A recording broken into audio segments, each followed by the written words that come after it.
नमस्कार और स्वागत है आप सभी का मेरे चैनल कृष्णा 9155 पर।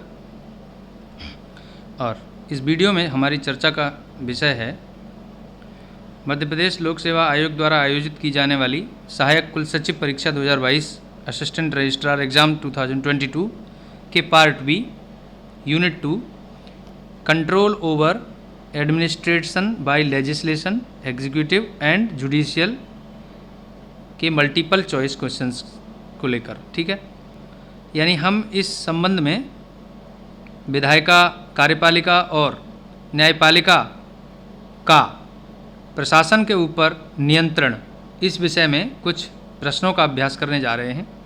ठीक है, तो चलिए शुरू करते हैं। वीडियो को पूरा देखें तो आपको यह टॉपिक ज़रूर समझ में आएगा। चलिए, यहाँ पहला प्रश्न है, लोक प्रशासन पर कार्यपालिका के नियंत्रण का निम्न में से कौन सा उपकरण नहीं है। ठीक है, ये पहला प्रश्न है। तो देखिए, तो आपके ऑप्शंस दिए गए लोक सेवा संहिता, नियुक्ति एवं निष्कासन, जनमत को अपील, कार्यक्षेत्र एजेंसियां। अब देखिए, लोक सेवा संहिता, नियुक्ति एवं निष्कासन, जनमत को अपील, ये सभी कार्यपालिका के नियंत्रण हैं लोक प्रशासन के ऊपर। यानी कि हम किसी भी अधिकारी को किस तरह नियंत्रण करेंगे, लोक सेवा संहिता से। ठीक है, नियुक्ति एवं निष्कासन यानी कि हम उसकी नियुक्ति कर सकते हैं, निष्कासन कर सकते हैं, ये कार्यपालिका का नियंत्रण है। जनमत को अपील कर सकते हैं। लेकिन कार्यक्षेत्र की एजेंसियां, ये एक ऐसी बात है कि ये इसका उपकरण नहीं हो सकता। ठीक है, तो इसका उत्तर डी हो जाएगा। ठीक है, चलिए इसका आंसर जो है वो डी हो जाएगा। अगला प्रश्न देखते हैं। अगला प्रश्न है, देखिए प्रश्न यह है कि प्रशासन पर, ठीक है, न्यायिक नियंत्रण किस सिद्धांत से निकलता है। देखिए, प्रशासन पर न्यायिक नियंत्रण का सिद्धांत कहाँ से निकलता है। ऑप्शन है प्रदत्त विधि निर्माण, न्यायिक पुनर्विचार, कानून का शासन, शक्तियों या अधिकारों का विभाजन। तो देखिए, हमने पढ़ा था, ठीक है, तो कानून के शासन से ही प्रशासन पर न्यायिक नियंत्रण का सिद्धांत निकल के आता है। ठीक है, तो इसका आंसर हो जाएगा सी। ये सभी किसी न किसी परीक्षा में आए हुए प्रश्न हैं, इसलिए आप लोग इनको जरूर अच्छी तरह से तैयार करें। ठीक है, अगला प्रश्न देखते हैं। प्रश्न नंबर 3। ठीक है, प्रश्न है, सार्वजनिक उपक्रम समिति, ठीक है, का गठन किसकी सिफारिश पर किया गया था। देखिए, तो सार्वजनिक उपक्रम समिति यानी पब्लिक अंडरटेकिंग कमेटी ये होती है, वो कृष्ण मेनन समिति की सिफारिश पर किया गया था। ठीक है, चलिए इसके बारे में कुछ चीज़ें जान लेते हैं। यहाँ देखें, सार्वजनिक उपक्रम समिति, ठीक है, कमेटी ऑन पब्लिक अंडरटेकिंग्स। देखिए, 1964 में कृष्णा मेनन समिति की सिफारिश पर सार्वजनिक उपक्रमों की समिति की शुरुआत की गई थी। मूल रूप से इसमें 15 सदस्य थे, जिसमें 10 लोकसभा से और 5 राज्यसभा से थे। हालांकि 1974 में इसकी सदस्यता बढ़ाकर 22 कर दी गई थी। इसमें 15 लोकसभा से और 7 राज्यसभा से होने थे। इस वित्तीय समिति के सदस्यों का चुनाव संसद द्वारा प्रत्येक वर्ष अपने ही सदस्यों में से आनुपातिक प्रतिनिधित्व के सिद्धांत के अनुसार एकल संक्रमणीय SVT के माध्यम से किया जाता है। सदस्यों का कार्यकाल 1 वर्ष होता है। हालांकि एक मंत्री को समिति के सदस्य के रूप में चुना नहीं जा सकता है। समिति को अध्यक्ष द्वारा अपने सदस्यों में से नियुक्त किया जाता है। ठीक है, यानी समिति का जो अध्यक्ष है वो जो इस कमेटी के सदस्य हैं उन्हीं में से किसी एक को बनाया जाएगा, जो आमतौर पर लोकसभा से लिया जाता है। इस प्रकार समिति के सदस्य जो राज्यसभा से होते हैं उन्हें अध्यक्ष के रूप में नियुक्त नहीं किया जा सकता है। ठीक है, ये चीज़ें बड़ी इंपॉर्टेंट हैं, इसलिए इन्हें हमें ध्यान रखना होगा। ठीक है, इसके बाद यहाँ देखिए, कुछ प्रश्न हमने इस संबंध में लिए हैं। जैसे प्रश्न नंबर यहाँ दिया गया है, ये सिविल सर्विसेज एग्जाम 2003 में आया है। स्टेटमेंट है कि इस कथनों पर विचार करने को कि जबकि राज्यसभा के सदस्य लोक लेखा समितियों और सार्वजनिक उपक्रमों से जुड़े होते हैं, प्राक्कलन समिति के सदस्य पूरी तरह लोकसभा से लिए जाते हैं। तो ये सही बात है। संसदीय कार्य मंत्रालय संसदीय मामलों की कैबिनेट समिति के समग्र निर्देशन में कार्य करता है, ये भी ठीक है।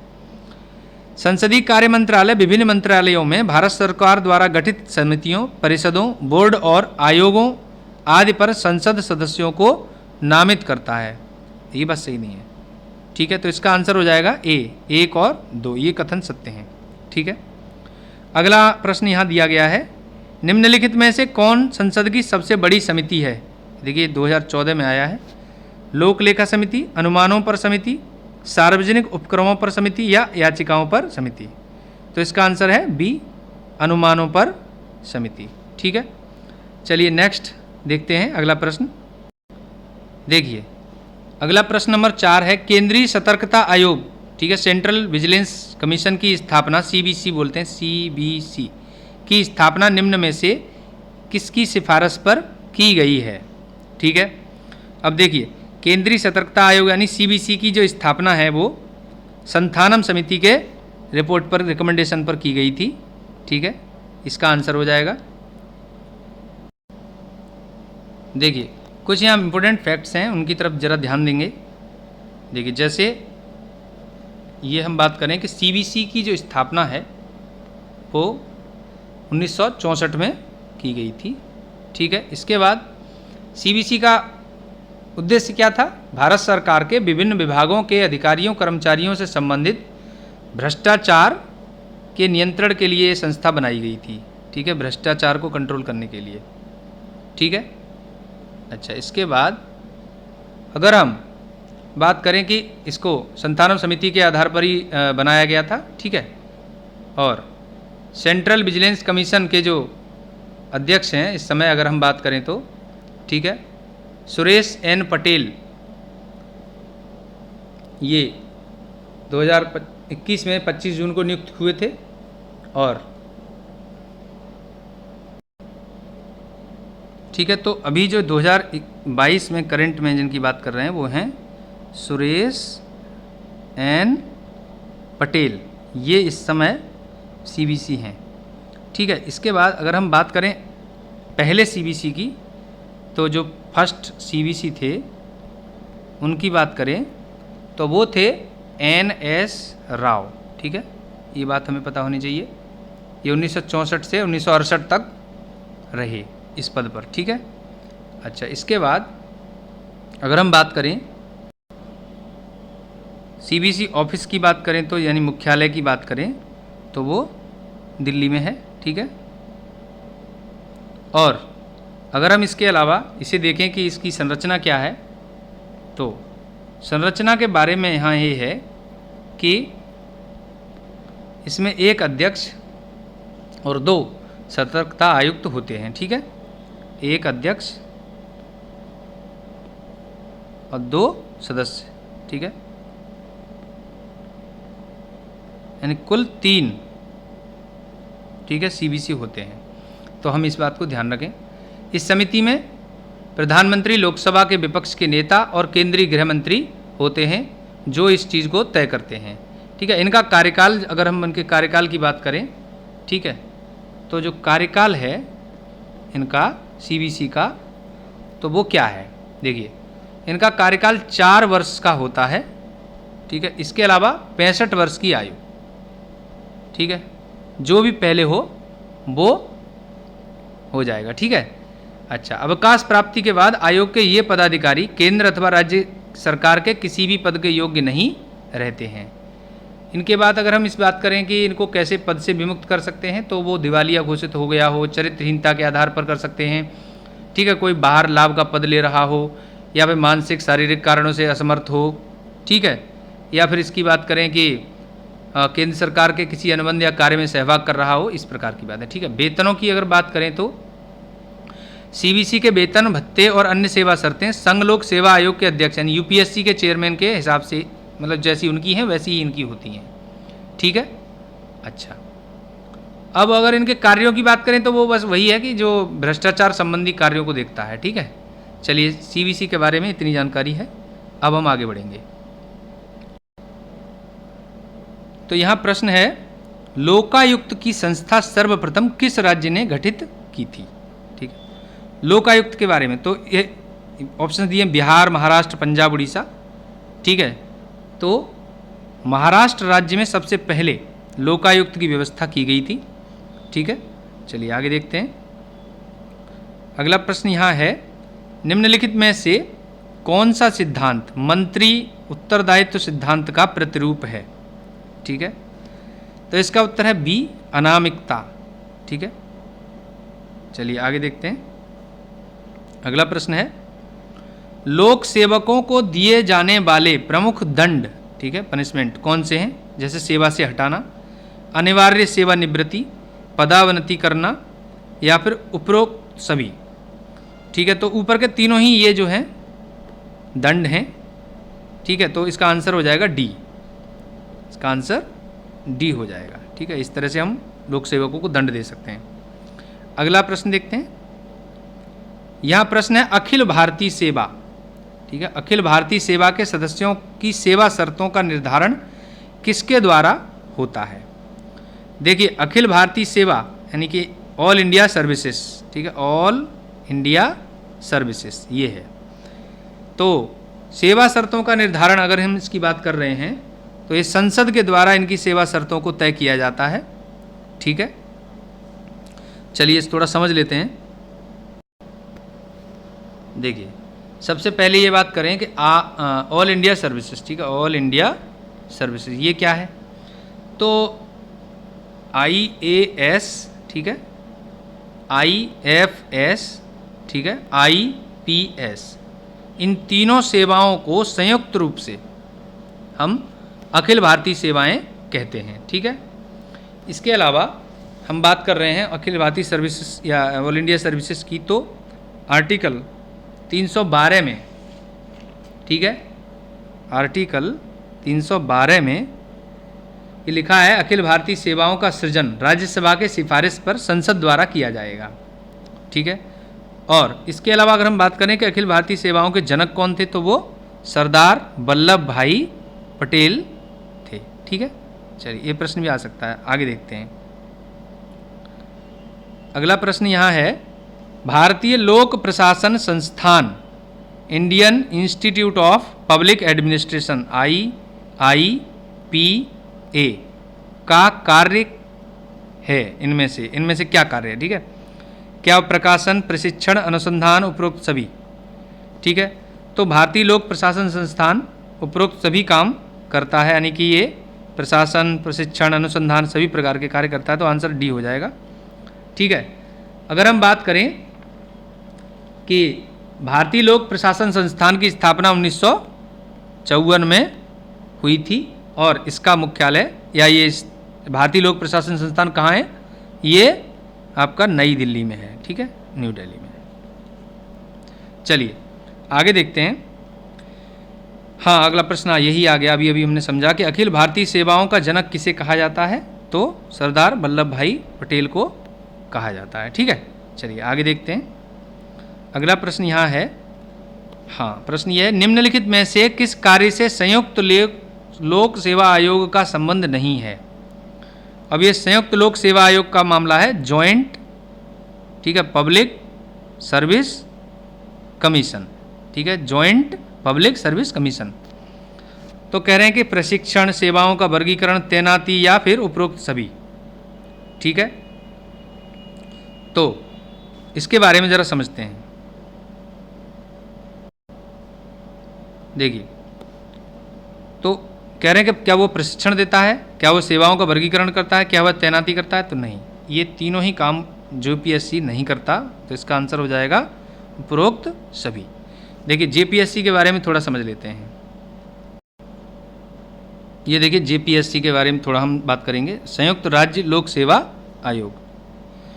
तो ये देखेंगे संविधान 2 या 2 से अधिक राज्यों के लिए एक संयुक्त राज्य लोक सेवा आयोग JSPSC की स्थापना का प्रावधान करता है। ठीक है, जबकि UPSC और SPSC सीधे संविधान द्वारा बनाए गए हैं। एक JSPSC को संबंधित राज्य विधानसभाओं के अनुरोध पर संसद के एक अधिनियम द्वारा बनाया जा सकता है। ठीक है, संयुक्त राज्य लोक सेवा आयोग की मुख्य विशेषताएं क्या हैं? यह एक वैधानिक निकाय है, ना ही संवैधानिक निकाय। ठीक है, इस बात को ध्यान रखना होगा। इसे हम joint state public service commission कहते हैं। ओरिजिन की बात करें तो as per the law made by the parliament. Composition की बात करें तो डिस्क्रिशन ऑफ द प्रेसिडेंट, ठीक है। क्वालिफिकेशंस देखें तो 1/2 of the members should have held office under the government of India और the government of any state for at least 10 years, ठीक है।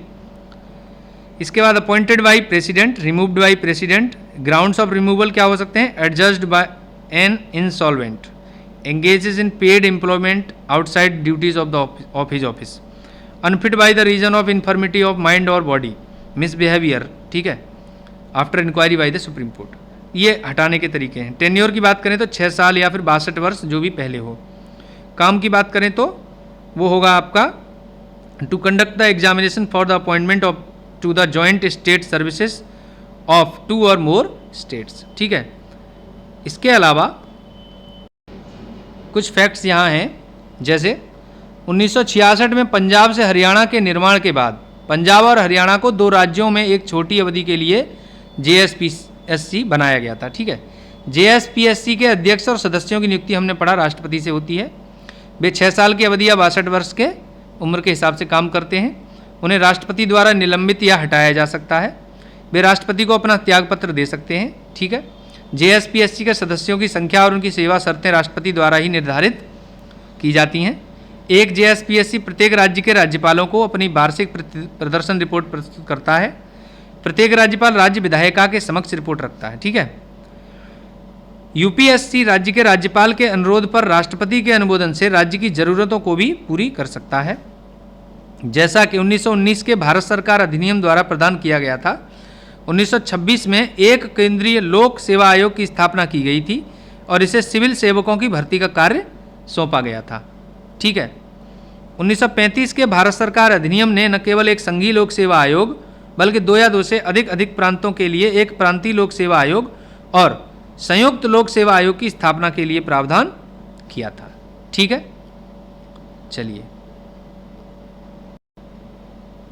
तो हम इसकी बात कर रहे थे संयुक्त लोक सेवा आयोग, संयुक्त राज्य लोक सेवा आयोग, एक्चुअली JSPSC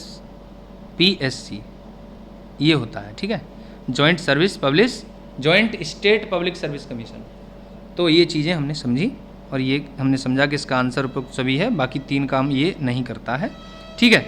अगला प्रश्न देखते हैं, प्रश्न नंबर यहाँ 12 है। देखिए प्रश्न है, भारत में उच्चतर लोक सेवा सेवाओं में भर्ती की वर्तमान प्रणाली निम्नलिखित में से किस समिति आयोग की सिफारिश पर आधारित है, ठीक है। तो यहाँ पर ये सतीश चंद्रा समिति, कोठारी समिति, एसिंचन समिति, ये इन सभी के आधार पर ही नियुक्त किया गया था, बनाया गया था, ठीक है। तो हम भर्ती की जो वर्तमान प्रणाली है ये उपरोक्त तीनों के आधार पर ही किया जाता है, ठीक है। चलिए अगला प्रश्न देखते हैं, प्रश्न नंबर 13। यहाँ प्रश्न है, भारतीय वन सेवा इंडियन फॉरेस्ट सर्विसेज के कर्मचारियों के विरुद्ध अनुशासनिक कार्रवाई करने का प्राधिकारी कौन है, ठीक है। यानी इंडियन फॉरेस्ट सर्विसेज के कर्मचारियों के विरुद्ध अगर हम अनुशासनात्मक कार्रवाई करना चाह रहे हैं तो वो उसके लिए सक्षम प्राधिकारी कौन है? उसके लिए सक्षम प्राधिकारी हमारे भारत के महामहिम राष्ट्रपति होते हैं, ठीक है। चलिए अगला प्रश्न देखते हैं, प्रश्न नंबर 14। देखिए प्रश्न पूछ रहे हैं, कौन सी धारा लोक सेवकों के लिए संवैधानिक रक्षा पाए सुनिश्चित करती है? देखिए धारा 311 में ऐसा प्रावधान किया गया है, जरा सा पढ़ लेंगे। यहाँ पे लिखा है, संविधान के अनुच्छेद 311 के तहत उल्लिखित सुरक्षा उपायों का दावा अखिल भारतीय सेवा के सदस्य, संघ, यूनियन और राज्य के सिविल सेवा के सदस्य, संघ या राज्य के तहत एक सिविल पद धारण करने वाला व्यक्ति कर सकता है, ठीक है। तो संविधान की धारा 311 में इस प्रकार के जो है रक्षा पाए दिए गए हैं, ठीक है। देखिए अगला प्रश्न है, संयुक्त लोक सेवा आयोग का गठन किसके द्वारा किया जा सकता है? तो हमने पढ़ा था कि संविधान में नहीं है, मतलब संवैधानिक निकाय नहीं है, बल्कि यह एक संसदीय अधिनियम से बनाया जाएगा। इसका आंसर सी हो जाएगा, ठीक है। चलिए अगला देखते हैं, अगला क्वेश्चन नंबर 16 दिया गया है, प्रशासन के एकीकृत दृष्टिकोण की मान्यता है कि प्रशासन में केवल एक उच्चाधिकारी सम्मिलित होता है, प्रशासन में केवल उच्च प्रबंधकीय पदाधिकारी सम्मिलित होते हैं, प्रशासन में सभी कार्मिक सम्मिलित हैं, केवल मंत्री सम्मिलित हैं, ठीक है, तो देखिए यहाँ इसका आंसर होगा सी, प्रशासन में सभी कार्मिक सम्मिलित हैं। ये एकीकृत दृष्टिकोण की मान्यता है, ठीक है, सभी कार्मिक सम्मिलित होते हैं, ऐसा नहीं केवल एक एक होगा। चलिए अगला प्रश्न देखते हैं, न्यायिक नियंत्रण का मूल उद्देश्य क्या है? न्यायिक नियंत्रण, ठीक है, जुडिशियल कंट्रोल का जो मामला है वो उसका जो मेन एम क्या है, तो वो क्या होगा? अपराधियों को दंड देना, निजी संपत्ति की सुरक्षा, झगड़े सुलझाना, या फिर नागरिकों की सुरक्षा। देखिए मूल उद्देश्य है अपराधियों को दंड देना, ठीक है, बाकी चीज़ें बाद में आएंगी। आगे हम देखते हैं प्रश्न नंबर 18, प्रशासन पर न्यायिक नियंत्रण के संबंध में कुप्राधिकार से आशय क्या है? देखिए, ठीक है, यहाँ हम बात करेंगे अधिकारों का दुरुपयोग, कानून की गलती, कार्यविधि की गलती, या तथ्यों का पता लगाने में गलती। तो देखिए यहाँ है मामला अधिकार के दुरुपयोग से है, हमने पिछले लेक्चर में इसके वीडियो में पढ़ा था, ठीक है। चलिए अगला क्वेश्चन देखते हैं, प्रशासन पर नागरिक नियंत्रण, ठीक है, का सबसे कारगर उपाय क्या है? सलाहकार समितियां, चुनाव, दबाव समूह, या फिर जनमत। ठीक है, सबसे कारगर उपाय जो है प्रशासन पर नागरिक नियंत्रण का वो है जनमत, ठीक है। हम वोट करा के किसी भी बात को प्रशासन से, मतलब प्रशासन के ऊपर कंट्रोल कर सकते हैं, ठीक है। अगला क्वेश्चन देखते हैं, क्वेश्चन नंबर 20 देखिए। अब यहाँ पर पहला प्रश्न दिया गया है कि प्रशासन पर कार्यपालिका के नियंत्रण का सबसे कम प्रभावी उपाय क्या है? ठीक है, कम प्रभावी उपाय की बात करें तो देखिए कर्मचारी एजेंसियां, ये है, कार्यपालक विधान, बजट प्रणाली, या फिर जनमत के लिए अपील। तो प्रशासन पर कार्यपालिका का नियंत्रण है तो जनमत के लिए अपील, ये एक अलग बात हो जाती है यहाँ पे, तो इसका आंसर डी हो जाएगा। चलिए क्वेश्चन नंबर 21 देखते हैं। देखिए 21 का मामला यह है, प्रशासन पर न्यायिक नियंत्रण का मुख्य उद्देश्य निम्न में से कौन सा है? नागरिक अधिकार और स्वतंत्रताओं की रक्षा करना, सरकारी अधिकारियों के गलत कामों को रोकना और दंडित करना, नागरिक शिकायतों के समाधान में मदद देना, प्रशासनिक एजेंसियों के विवेक निर्णय और मनमानी को सीमित करना। ठीक है, तो देखिए अगर हम बात करें न्यायिक नियंत्रण की बात करें कि जो प्रशासन पर न्यायिक नियंत्रण है तो वह मामला नागरिक अधिकारों और स्वतंत्रताओं की रक्षा करने से होता है। ठीक है, ये तो होगा ही, सरकारी अधिकारियों को गलत कामों से रोकना, नागरिक शिकायतों के समाधान में मदद, और ये सब चीज़ें तो होती हैं, लेकिन मामला मुख्य रूप से नागरिक अधिकार और स्वतंत्रताओं की रक्षा है। चलिए अगला क्वेश्चन देखते हैं। अच्छा, ये प्रश्न हो गया, प्रशासन पर न्यायिक नियंत्रण का सिद्धांत कहाँ से निकलता है? वो कानून के शासन से निकलता है, तो ये आंसर इसका हो जाएगा। ठीक है, तो दोस्तों यह था हमारा control over administration by legislative और जुडिशियल और एग्जीक्यूटिव। ठीक है, तो इसके ऊपर हमने कुछ ये प्रश्न किए। तो अगर आपको यह वीडियो अच्छा लगा है, हेल्पफुल लगा है, तो प्लीज़ इसे शेयर करें, लाइक करें, कमेंट करें और चैनल को सब्सक्राइब कर लीजिए। Thanks for watching.